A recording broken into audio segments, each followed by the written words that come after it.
Good evening, my Real News Midday TV family. Welcome back to the channel for another news update for January 6, 2024.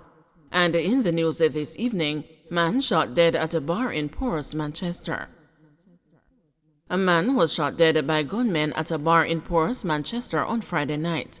Police identified the deceased as O'Neill Henry, also known as a Pasha, a farmer from Top Coffee Grove district near Porus. According to reports, Henry was among patrons at a bar around 9:30 p.m. when gunmen opened fire, hitting him multiple times. Henry was subsequently found suffering from gunshot wounds on the steps at the entrance of the bar. Since the start of the new year, Manchester has recorded 3 murders. A taxi operator died on Wednesday from injuries sustained after being beaten in the head during a domestic dispute in Cocoa Walk, Manchester on Tuesday. Then, on Friday, a man succumbed to gunshot wounds at hospital 2 days after being injured in a drive-by shooting in the troubled community of Greenvale on the outskirts of Mandeville in Manchester. 19-year-old dies in Westmoreland by crash. A 19-year-old man died after the motorcycle he was riding collided with a truck along the Broughton Main Road in Little London, Westmoreland on Friday afternoon. This marks the parish's first fatal crash of the year. The deceased has been identified as Sashawn Brown, also known as a Trey from the community. Reports from the police's corporate communications unit state that around 4:30 p.m., Brown was riding his black special edition motorcycle along the Broughton Main Road towards Little London when, upon reaching a section of the main road, he collided with a grey Toyota Tundra pickup truck.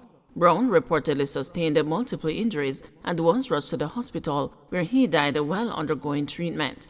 The Road Safety Unit reported that Jamaica ended 2023 with 425 people being killed in crashes. That number marked a 10% decrease in fatalities compared to 2022.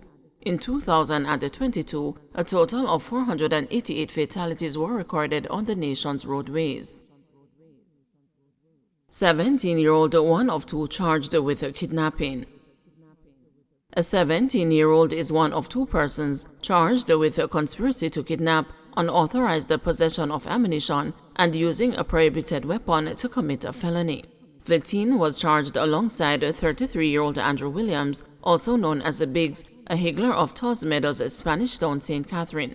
Reports from the Lucy police state that around 7:30 a.m., the complainant was taken from his workplace at a gunpoint and transported to a location in Spanish Town, where Williams reportedly demanded $100,000 for the man's safe return.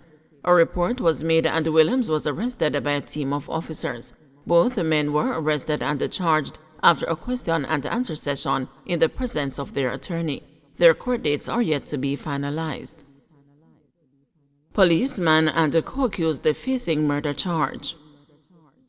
A policeman was charged with murder and several breaches of the Firearms Act in relation to 2 incidents in his community on December 27. He is 32-year-old Jamaica Ingram, a constable of Petunia Crescent in Longville Park, Clarendon. According to the police's corporate communications unit, Ingram and his co-accused, 33-year-old Sheldon Harris, a car wash operator, were charged jointly with murder, possession of a prohibited weapon, unauthorized possession of ammunition, and the use of a weapon to commit a felony. The charges stem from the shooting death of 59-year-old farmer Donnet Lowe, also of a Longville Park address. Reports from the Clarendon police are that about 4:45 a.m., 2 men, one armed with a gun, visited Lowe at his home and engaged him in a brief conversation. Shortly after, loud explosions were heard and the police were alerted. On their arrival, Lowe was seen lying in a pool of blood with gunshot wounds to his upper body.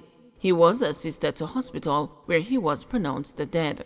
Ingram and Harris were arrested and subsequently pointed out during an identification parade later the same day.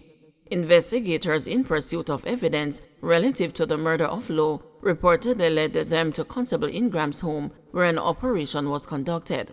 A search of the premises was done in the presence of Ingram and the 32-year-old customer service representative Shanika Simpson, who also reportedly resided at the address. The search reportedly resulted in the recovery of several rounds of assorted ammunition, among other things. The items were reportedly found in a barrel in their bedroom.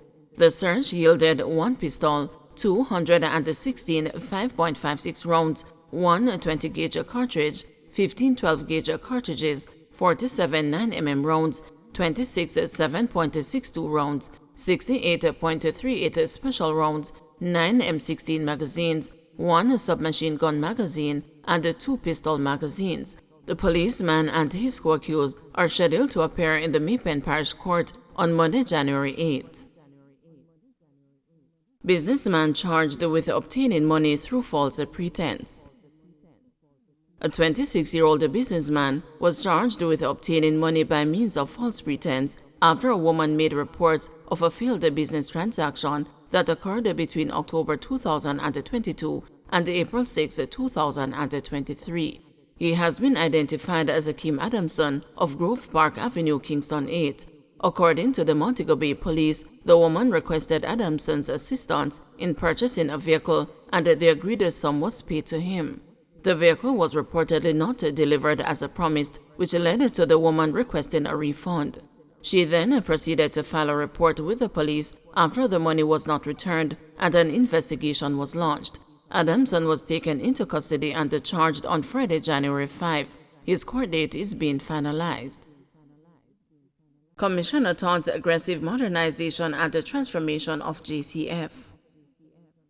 Police Commissioner Major General Anthony Anderson has asserted that the Jamaica Constabulary Force is undergoing an aggressive program of modernization and transformation. Among the changes he highlighted on Friday is the expansion and enhancement of the workforce.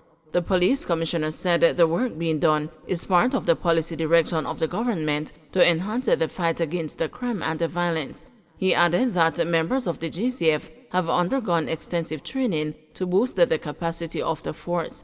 The vision of the JCF is to be a force that is not only larger, but more skilled, more capable, and better equipped to handle the complexities of modern policing, he said.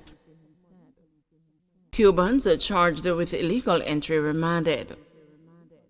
The 10 Cubans who landed at the Excellence Resort property in Cooper's Pen, Trelawney, were remanded when they appeared in the parish court at Duncan's on Friday. They are charged with illegal entry. In court before Parish Judge Paul Hall, the men, through interpreter Kimberly Watt, pleaded not guilty. They are scheduled to return to court on January 11. The police report that the men were found on the hotel's property on January 4. After being interviewed, they were arrested and charged. The men reportedly left Cuba on December 29 with Florida as their destination. However, bad weather wrecked their boat, forcing them to land in Cooper's Pen in Jamaica.